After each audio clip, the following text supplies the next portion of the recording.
AHY dianggap masih terlalu hijau. Saya pikir kita berinteraksi langsung. Saya mengenal Mas Ketum AHY itu sejak beliau masuk ke panggung politik sebagai calon gubernur DKI sejak 2016 yang lalu. Beliau ini adalah tipikal manusia pembelajar ya, yang cepat melakukan adaptasi, fast learning tipikalnya, dan ini juga didukung oleh rekam jejaknya yang sangat mendukung untuk itu. AHY bukan hanya sebagai individu saja, tapi AHY itu di balik AHY itu ada Partai Demokrat yang punya pengalaman di 2 periode di pemerintahan dan saat ini 2 periode sebagai oposisi. Ada Pak SBY dan banyak lagi. Itulah yang menjadi penopang atau sumber daya yang ada di belakang Mas Ketum AHY.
Jadi bro, di RH Channel ini saya berapa kali melakukan polling.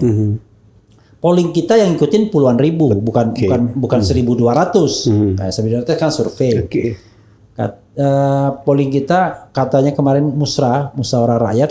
Kami sekali musyawarah itu 3.000, 4.000 yang datang, nggak seperti survei. Nggak usah begitu. Kalau begitu polling era lebih keren. Kita polling kita puluhan ribu yang ngasih suara. Nah, kalau di polling AHY itu selalu menang kecuali dengan satu nama, Gatot Nurmantio. Begitu Gatot, dia selalu kalah. Tapi sampai sekarang Anies ketemu Gatot nggak pernah. Gitu. Ada nggak jurusannya ke Gatot, nggak jelas ya kan? Nanti di komentar ya. Jadi kalah sama Gatot, kemudian dianggap masih mentah ya. Kalau Demokrat legowo bisa gabung tanpa AHY cawapres, maka Demokrat naik peringkat di mata Indonesia dan dapat piala citra Indonesia. Luar biasa ya. Maksudnya piala pencitraan mungkin ya. Saya langsung jumping up yang terakhir. Bang Refli Harun, tanyakan apakah mungkin Demokrat berkoalisi dengan PDIP. Dilihat hubungan Mega dan SBY, kalau Demokrat ngambek dan Anies gagal nyapres, Demokrat akan menjadi oposisi lagi dan menderita. Ya. Luar biasa. Bang Refli Harun tanya, sama ya. Demokrat posisi kuncinya kalau Demokrat mundur buyar cita-cita Anies ya. Terserah Demokrat kalau nggak mau dukung Anies, mau gabung KIB. Demokrat akan jadi pelengkap doang. Kalau gandeng PDIP tambah dibully habis-habisan. Belum tentu.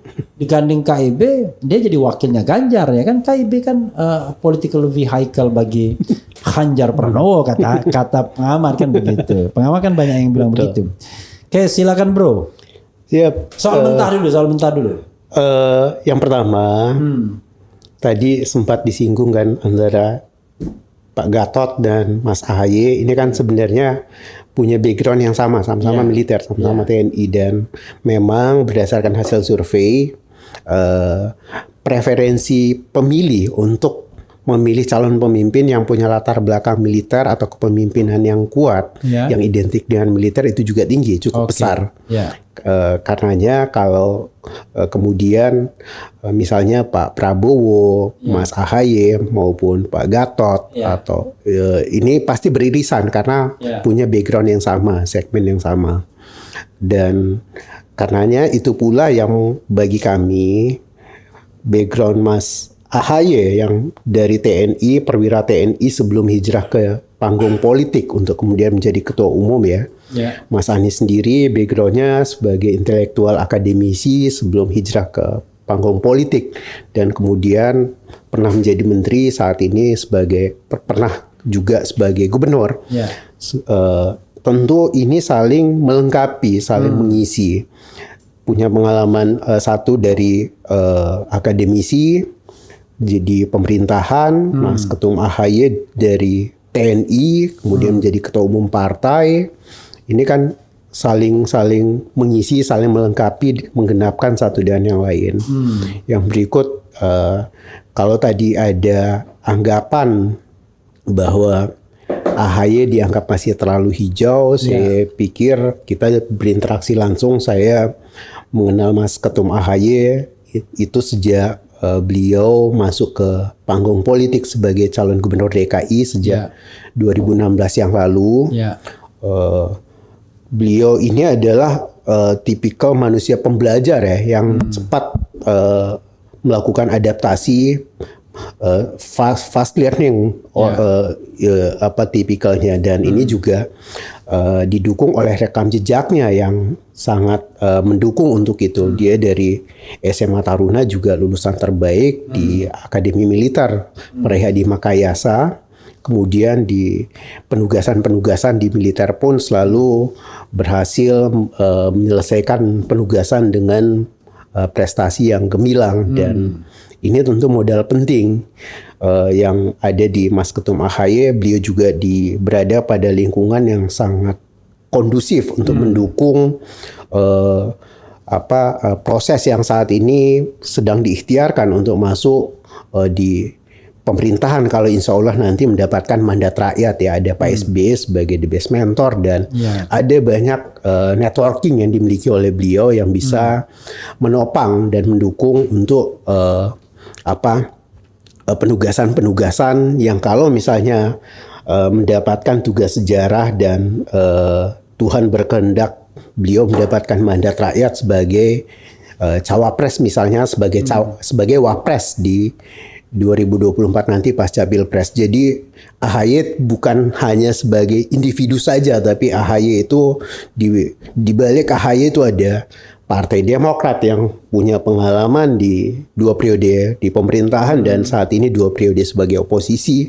Ada Pak SBY dan banyak lagi. Itulah yang menjadi penopang atau sumber daya yang ada di belakang Mas Ketum AHY. Oke, jadi dia bukan sendirian ya. Betul. Kan?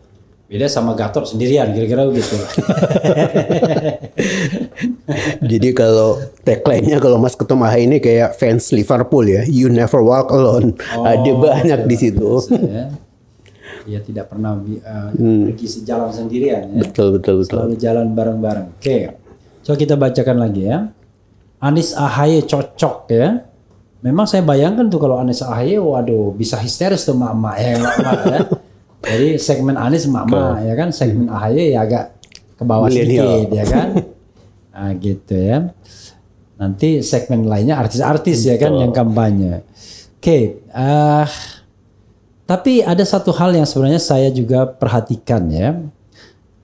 Dalam survei ya kan, Anies nggak pernah nomor 1. Survei-survei itu.